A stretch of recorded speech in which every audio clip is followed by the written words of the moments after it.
শবে মেরাজের রোজা কয়টা রাখতে হবে আর কত তারিখে রাখতে হবে? তো শবে মেরাজের নামাজ কিভাবে আদায় করব, কত রাকাত আদায় করব? প্রেগন্যান্সির সময় নামাজ বসে বা ইশারায় পড়া যাবে কিনা? উত্তর অথবা পশ্চিম দিকে পা রেখে ঘুমানো কি ঠিক হবে নাকি গুনাহ হবে? মসজিদে বা কোনো জায়গায় কোন লোক যদি নামাজরত থাকেন তার কতটুকু সামনে দিয়ে যাওয়া উচিত? কবিরা গুনাহ মাফের কোনো উপায় আছে কিনা? তাহাজ্জুদের সালাত আওয়াজ করে কেরাত পড়া যাবে কিনা? সেজদা থেকে উঠার সময় ফরজ গোসল পুকুরে করা যাবে কিনা? জায়নামাজে হাত ভর করে উঠা যাবে কিনা?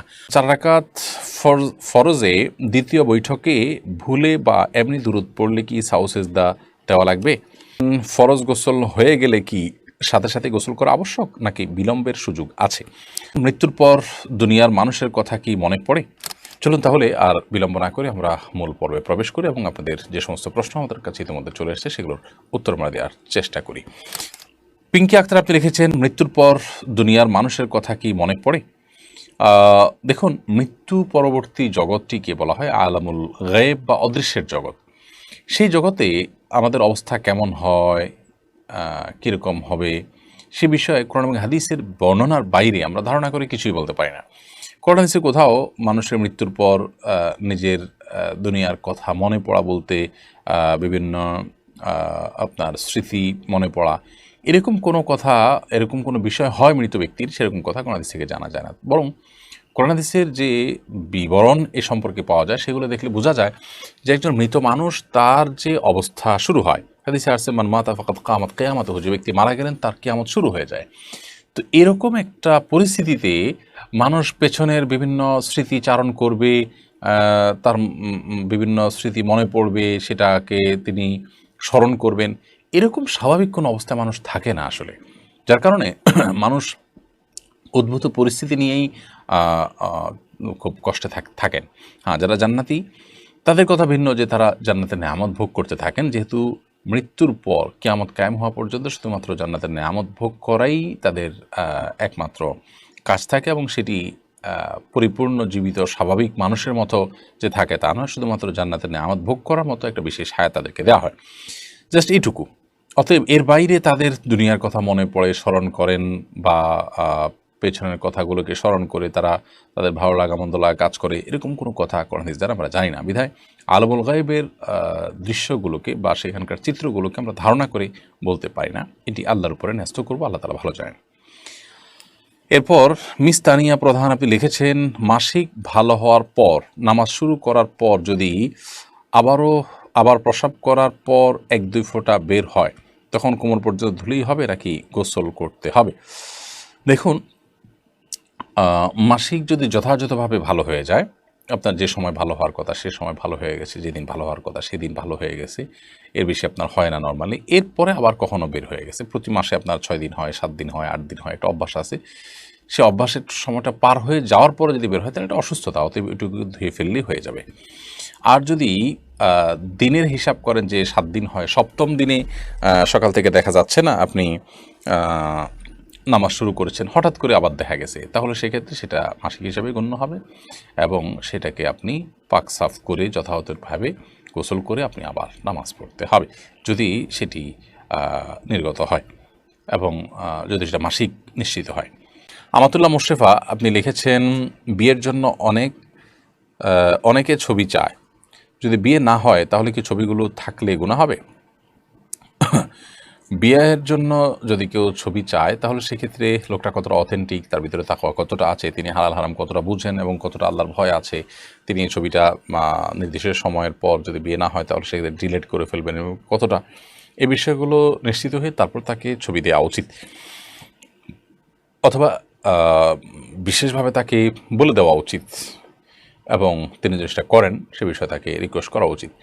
এরকম না হলে যে কেউ চাইলেও আর তাকে ছবি দিলেন, এটা উচিত না, কারণ এটি আপনার প্রাইভেসি যেমন নষ্ট হবে, গুনাহের কাজ তিনি করবেন, আপনি পরোক্ষভাবে সেটাতে একরকম সহায়তাই করলেন, ব্যাপারটা সেরকম হয়ে গেল। এই জন্য এই বিষয়গুলো দেখা উচিত। আপনি আপনার চেষ্টা অনুযায়ী, সাধ্য অনুযায়ী চেষ্টা করেছেন, তারপরও যদি তিনি এটি করেন না, ডিলিট করেন, নিজের কাছে রেখে দেন, তাহলে সেক্ষেত্রে ইনশাআল্লাহ এর দায় আপনার আসবে না, তার উপরে থাকবে। মাহবুর রহমান লিখেছেন, ফরজ গোসল পুকুরে করা যাবে কিনা? ফরজ গোসল পুকুরে করা যাবে, কোনো অসুবিধা নেই। পুকুর সাধারণত বড় হয়ে থাকে আমাদের দেশে, একেবারে ছোট গড় যদি হয় যে 10 হাত করে চারদিকে 40 হাতেরও কম হয়, তাহলে সেক্ষেত্রে সেটা ভিন্ন। কিন্তু এর বাইরে বড় যদি হয় তাহলে সেক্ষেত্রে বড় বলতে মানে চারপাশে 40 হাতের বেশি এরকম পুকুর বাংলাদেশে প্রায় অলমোস্ট সব পুকুরগুলোই। তো এই সমস্ত পুকুরে গোসল করাতে কোনো অসুবিধা নেই। ফরজ গোসল, সেখানে যদি আপনার নাপাক লেগেও যায় তাতে সব পানি নাপাক হয়ে যাবে না, কারণ পানি যখন অনেক বেশি থাকে সেখানে সামান্য নাপাক লাগলে সব পানি নাপাক হয়ে যায় না। হ্যাঁ, নাপাকটা যদি কোথাও দৃশ্যমান থাকে তাহলে ওই দৃশ্যমান যেখানে তার আশপাশের পানিগুলো শুধুমাত্র নাপাক থাকবে, এবং সেটা যদি আস্তে আস্তে পরিবর্তিত হয়ে যায় আর দৃশ্যমান না থাকে তাহলে তার কোনো কথাই নেই। অতএব ফরজ গোসল পুকুরে করতে কোনো সমস্যা নেই। দিনের পথে আসেন আইডি থেকে আপনি লিখেছেন, স্বামী স্ত্রীর মধ্যে ভালোবাসা বৃদ্ধির উপায় কী? স্বামী স্ত্রীর মধ্যে ভালোবাসা বৃদ্ধি করার জন্য অন্য সব মানুষের সাথে ভালোবাসা বৃদ্ধির ক্ষেত্রে যেরকম সালামের ভূমিকা রয়েছে, সেই সালামটা আদান প্রদান করতে হবে। নবী করিম সাল্লাল্লাহু আলাইহি ওয়াসাল্লাম বলেছেন যে তোমরা যখন পরস্পরের মধ্যে সালামের আদান প্রদান করবে তখন তোমাদের মধ্যে ভালোবাসা বৃদ্ধি পাবে।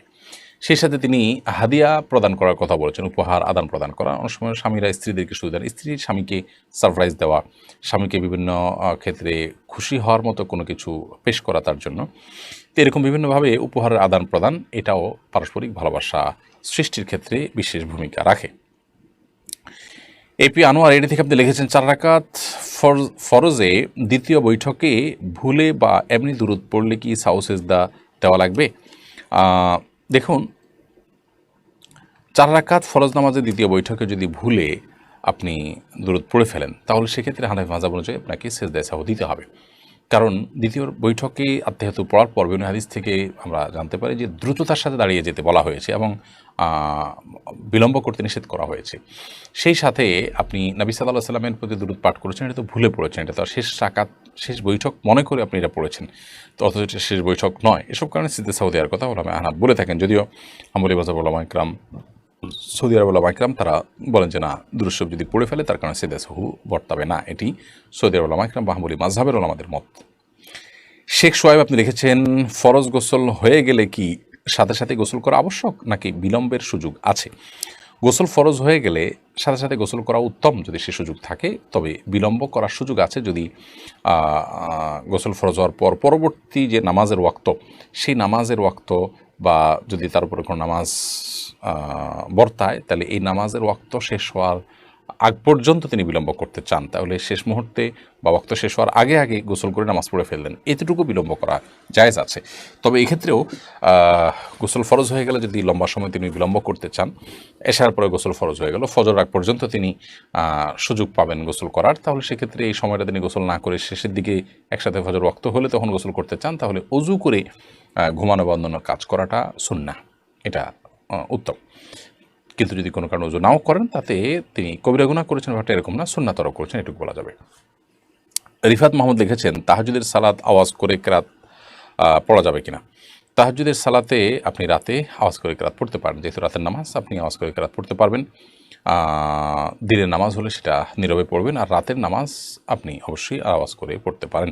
ইঞ্জিনিয়ার নাজমুল হোসেন আপনি লিখেছেন, সফররত অবস্থায় যদি কসর নামাজ 2-1 ওয়াক্ত আদায় করা সম্ভব না হয় তাহলে সেটা কিভাবে কাজা আদায় করতে হবে? সফররত অবস্থায় কসরের নামাজ যদি আদায় করা না যায়, অর্থাৎ আপনার সফর অবস্থার নামাজ কাজা হয়, তাহলে বাড়িতে আসার পর সে নামাজটা যখন কাজা করবেন তো কসর হিসাবে কাজা করবেন, যেহেতু এটা ফরজ হয়েছিল কসর হিসাবে। ঠিক একইভাবে বাড়িতে থাকা অবস্থায় কোনো নামাজ কাজা হয়েছে, সফরে গিয়ে সেটা যদি আদায় করতে চান তাহলে সেক্ষেত্রে পূর্ণাঙ্গ আদায় করবেন, যেহেতু এটা ফরজ হয়েছিল পূর্ণাঙ্গভাবে, অর্থাৎ যেভাবে পূর্ণাঙ্গ ফরজ হয়েছে আদায়টা ঠিক সেভাবে হবে।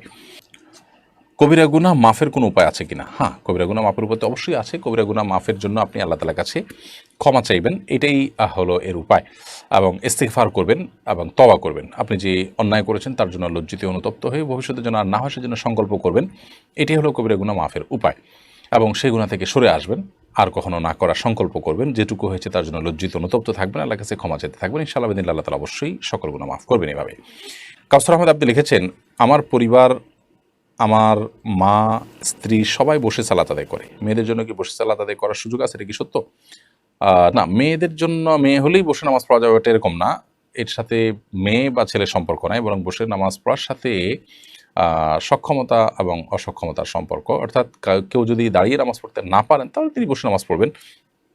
এখন আপনার পরিবারের মা, স্ত্রী সবাই বসে নামাজ পড়ে মহিলারা, এটার কোনো যৌক্তিক কারণ আদৌ আছে কিনা? সবাই কি মাজুর?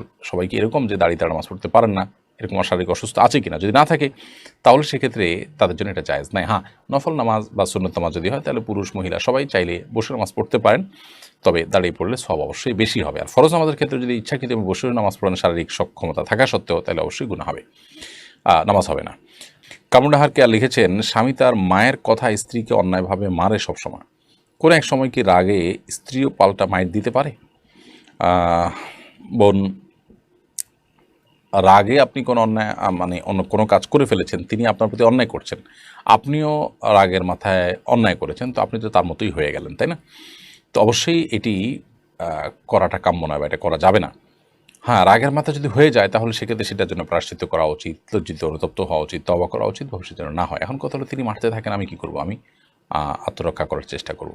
যদি এমন হয় যে তার মারে আমার আঘাতপ্রাপ্ত হই, আমি কষ্ট নিপতিত হই এবং আমি অ্যাক্সিডেন্টে পড়ার বা দুর্ঘটনার আশঙ্কা করি, তাহলে সেক্ষেত্রে অবশ্যই আমি ডেফিনেটলি সেটিকে প্রতিহত করার চেষ্টা করব বা আত্মরক্ষা করার চেষ্টা করব, কিন্তু পাল্টা তাকে মার দেওয়ার চেষ্টা করব না। হ্যাঁ, যদি এমন হয়, আল্লাহ না করুন এত মানুষ হয় যে আপনার জীবনকে সংকটের মধ্যে ফেলে দেয়, তাহলে তো সেক্ষেত্রে আপনি আত্মরক্ষার জন্য যতটুকু প্রয়োজন ততটুকু আপনি অবশ্যই করতে পারেন। কিন্তু আপনাকে এমনিতে শারীরিকভাবে আঘাত করেছে, যেটার কারণে আসলে বাঁচা মরার কোনো ব্যাপার না, আপনি জেদের বশবর্তী হয়ে রাগে কষ্টে ক্ষোভে আপনিও পাল্টা আঘাত করেছেন, তো অন্যায়ের বিপরীতে আপনিও একটি অন্যায় করলেন। তিনি যে অন্যায় করেছেন তার চেয়ে ছোট অন্যায় করেননি, বরং আপনিও এক ধরনের বড় অন্যায় করেছেন, তো এটা উচিত না। আর যে ভদ্রলোক তার মায়ের কথা স্ত্রীর গায়ে হাত তুলেন, তিনি অবশ্যই ছোট লোকই করছেন এবং তিনি গুনাহগার হচ্ছেন। প্রিয় নবী সাল্লাল্লাহু আলাইহি ওয়াসাল্লাম কোনোদিন কোনো নারীদের গায়ে হাত তোলেননি।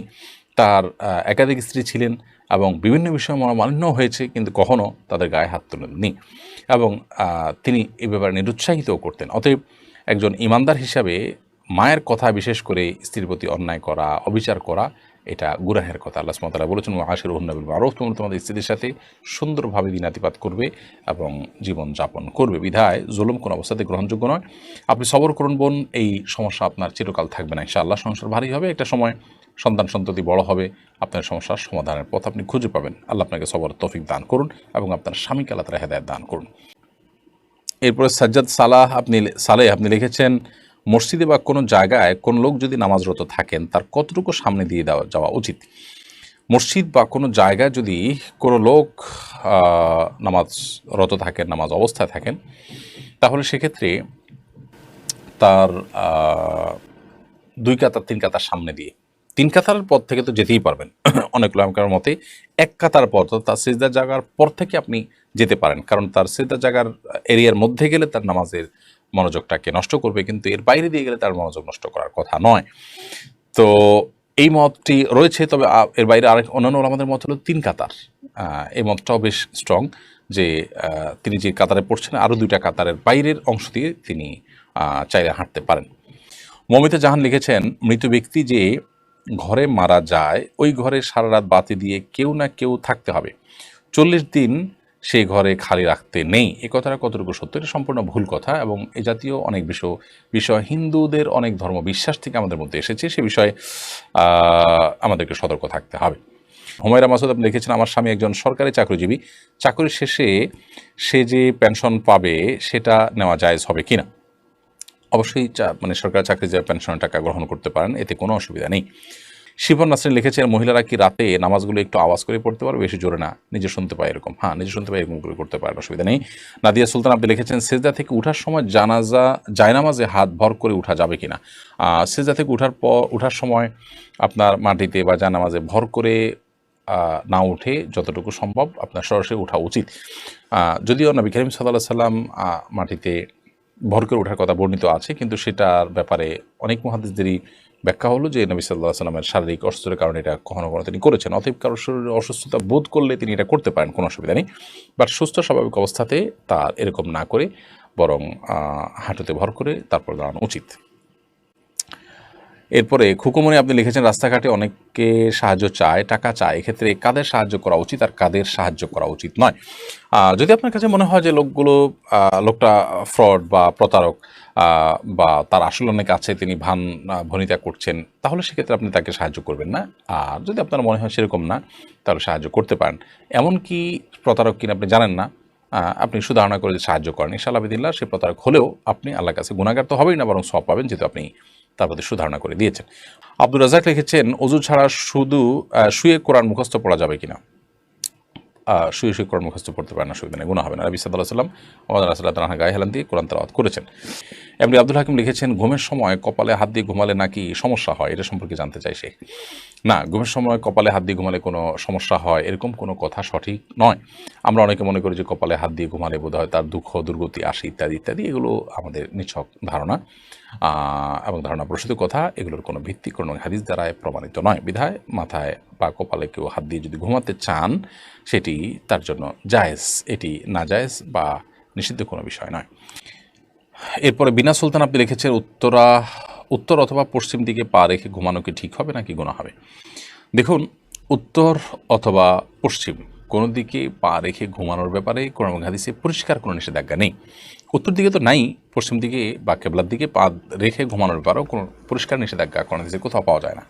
তবে অনেক ওলামায়ে কেরাম এটিকে নিষেধ করেন, সে নিষেধাজ্ঞাটা হারাম পর্যায়ে না, জাস্ট অনুত্তম মাকরুহ এ পর্যায়ে নিষেধাজ্ঞা অনেক ওলামায়ে কেরাম আরোপ করেন এই যুক্তিতে যে পশ্চিম দিকে বা কেবলার দিকে পেশাব বা পায়খানা করা নিষেধ, আর সেই দিকে সবসময় আমরা যদি পাও দেই বা বসার সময় যদি পাও লম্বা করে বসি তাহলে সেক্ষেত্রে এক ধরনের অসম্মান প্রদর্শন হতে পারে। আপনার উদ্দেশ্য সেটা না হলেও দৃশ্যত সেরকম মনে হতে পারে।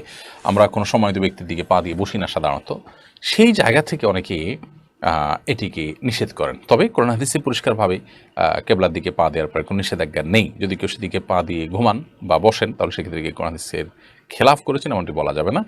তবে কারোর কাছে কেবলার প্রতি কাবার প্রতি ভালোবাসা এবং শ্রদ্ধার জায়গা থেকে তিনি পা দেয়াটা তার কাছে খারাপ লাগছে, সেটি ভিন্ন বিষয়। তো শবে মেরাজের নামাজ কীভাবে আদায় করব, কত রাকাত আদায় করব? দেখুন, শবে মেরাজ মানে হলো মেরাজের রাত, অর্থাৎ যে রাতে নবী করিম সাল্লাল্লাহু আলাইহি ওয়াসাল্লাম মেরাজ হয়েছিল। নবী সাল্লাল্লাহু আলাইহি ওয়াসাল্লামের জীবনে মেরাজ এবং ইসরার ঘটনা ঘটেছে, সেটি সত্য এবং মহাসত্য, কারণ হাদিসের আলোকে সুস্পষ্টভাবে এটি প্রমাণিত। তার এই মেরাজ যে রাতে হয়েছে সেই রাতটাকে প্রতি বছর উদযাপন করা, এটাকে বলা হয় মেরাজ উদযাপন বা শবে মেরাজ বা মেরাজ বার্ষিকী। তো এরকম উদযাপনের কথাই কোন হাদিসে নেই। বরং আরও ইন্টারেস্টিং বিষয় হলো নবী সাল্লাল্লাহু আলাইহি ওয়াসাল্লাম মেরাজ ঠিক কোন তারিখে হয়েছে সেটি হাদিসে সংরক্ষিত নয়, কোরআনিত নয়। বিভিন্ন ইতিহাসবিদগণ, হাদিস বিশ্লেষক, বিভিন্ন ওলামায়ে কেরাম বিভিন্ন মন্তব্য করেছেন মাত্র। এর প্রকৃত রূপ অর্থাৎ প্রকৃত ঘটনা যে ঠিক কবে ঘটেছে, তারিখটা কবে ছিল সেটা আল্লাহ তাআলা ভালো জানেন। রজব মাসের ২৭ তারিখে আমরা সাধারণত আমাদের দেশে মেরাজের রাত হিসাবে জানি, অথচ এই মতের বাইরে আরও ১৫টি মতের মতো আছে এবং সেই মতগুলোর দিকে আমরা তাকালে দেখি রজব মাসেই নয়, কেউ রমজানে, কেউ শাওয়ালে, কেউ আপনার রবিউল আউয়ালে, এরকম বিভিন্ন মাসে মেরাজ হওয়ার কথা বলেছেন। অতএব প্রথমত মেরাজ এই রজব মাসের ২৭ তারিখ হচ্ছে, এটি চূড়ান্ত নয় এবং এটি কোরআন বা হাদিসের কোনো বক্তব্য দ্বারা প্রমাণিত নয়, এটা বিভিন্ন ইতিহাসবিদদের গবেষণা এবং মতামত মাত্র। দ্বিতীয়ত হলো নবী সাল্লাল্লাহু আলাইহি ওয়াসাল্লাম মেরাজ হয়েছে তার হিজরতেরও আগে। তারপর তিনি মদিনায় এসে ১০ বছর বেঁচে ছিলেন। এই পুরো সময় ধরেই প্রতি বছর একবার করে মেরাজের ওই রাতটি উদযাপন করেছেন কোনো আমলের মাধ্যমে, এরকম কোনো বর্ণনা পাওয়া যায় না। বিধায় শবে মেরাজের নামাজ, শবে মেরাজের বিশেষ আমল বলতে আসলে কিছুই নেই। আমরা শুধুমাত্র মেরাজ থেকে শিক্ষা গ্রহণ করার চেষ্টা করব। সেই সাথে নবী করিম সাল্লাল্লাহু আলাইহি ওয়াসাল্লাম মেরাজ থেকে ৫ ওয়াক্ত নামাজ নিয়ে এসেছেন। অতএব শবে মেরাজের নামাজ যদি আপনি বলতে চান তাহলে আমি বলব ৫ ওয়াক্ত নামাজ। অতএব ৫ ওয়াক্ত সালাত আমাদেরকে নিয়মিত ঠিকমতো আদায় করতে হবে, তবেই সেটা শবে মেরাজের সালাত আদায় বলতে প্রকৃত অর্থে এবং সত্যিকার অর্থে সঠিক বলে বিবেচিত হবে। এরপরে প্রশ্ন হলো যে মিরাজের তাৎপর্য ও শিক্ষা কী? দেখুন, মেরাজের তাৎপর্য হলো যে নবী করিম সাল্লাল্লাহু আলাইহি ওয়াসাল্লাম যখন তার সবচেয়ে আপন তার চাচাকে হারিয়েছেন এবং তার সহধর্মিণী খাদিজা রাদিয়াল্লাহু তাআলা আনহা, তার সবচেয়ে বড় সান্ত্বনার জায়গা, আশ্রয়ের জায়গা, সে ব্যক্তিকে হারিয়েছেন এবং তার জীবনে বড় বড় দুর্ঘটনা ঘটেছে এবং তিনি তায়েফ থেকে খুবই অপমানকর একটা অভিজ্ঞতা নিয়ে তিনি ফিরেছেন। তো সব মিলিয়ে তার ওই বছরটাকে বলা হয় তার জীবনে আমাল হুজুন বা পেরেশানির বছর।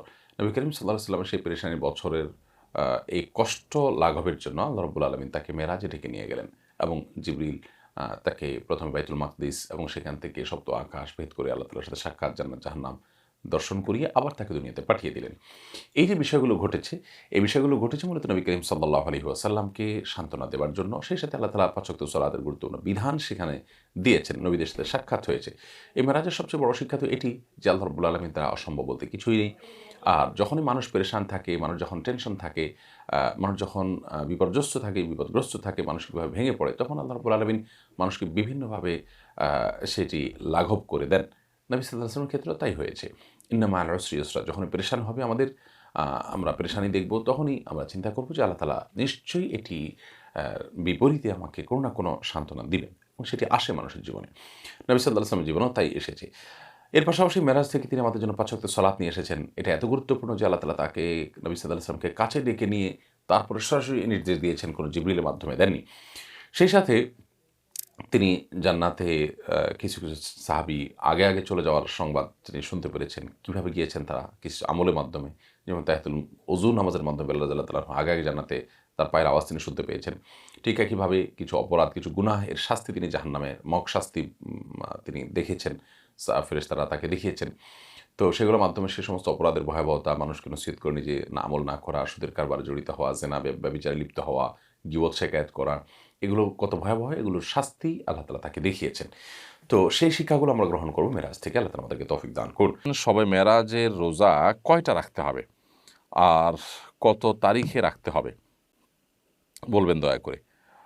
দেখুন, শবে মেরাজের কোনো রোজা কোরআন এবং হাদিসের আলোকে প্রমাণিত নয়। নবী করিম সাল্লাল্লাহু আলাইহি ওয়াসাল্লাম মেরাজ হয়েছে সত্য, কিন্তু কোন তারিখে মেরাজ হয়েছে প্রথমত এই বিষয়টি চূড়ান্ত নয়। এ বিষয়ে যথেষ্ট মতপার্থক্য আছে। দ্বিতীয়ত, নবী করিম সাল্লাল্লাহু আলাইহি ওয়াসাল্লামের মেরাজের দিবস বা মেরাজের রজনীকে কেন্দ্র করে বিশেষ কোনো আমল, সেটা রাত জেগে ইবাদত হোক, দিনের রোজা হোক, মেরাজের দিবসের রোজা ২৭ রজব হিসাবে, এরকম কোনো কথা কোরআন অথবা হাদিসের কোথাও বর্ণিত হয়নি, প্রমাণিত নয়। যার কারণে মেরাজের রোজা বলতে কোনো বিষয় কোরআন হাদিসের আলোকে অথেন্টিক না। আমরা মেরাজ থেকে শিক্ষা গ্রহণ করুন। নবী সাল্লাল্লাহু আলাইহি ওয়াসাল্লাম মেরাজ থেকে সালাত আদাইছে ৫ ওয়াক্ত। আল্লাহ তাআলার অনেকগুলো আদেশ নিষেধ, অনেকগুলো সতর্ক বা কীকরণ তিনি এনেছেন, সেই জিনিসগুলো আমরা নিয়ে আসবো ইনশাআল্লাহ তাআলা। আলিফানুর লিখেছেন, প্রেগন্যান্সির সময় নামাজ বসে বা ইশারায় পড়া যাবে কিনা? প্রেগন্যান্সি হলেই নামাজ বসে পড়া যাবে বা ইশারায় পড়া যাবে, ব্যাপারটা এরকম নয়।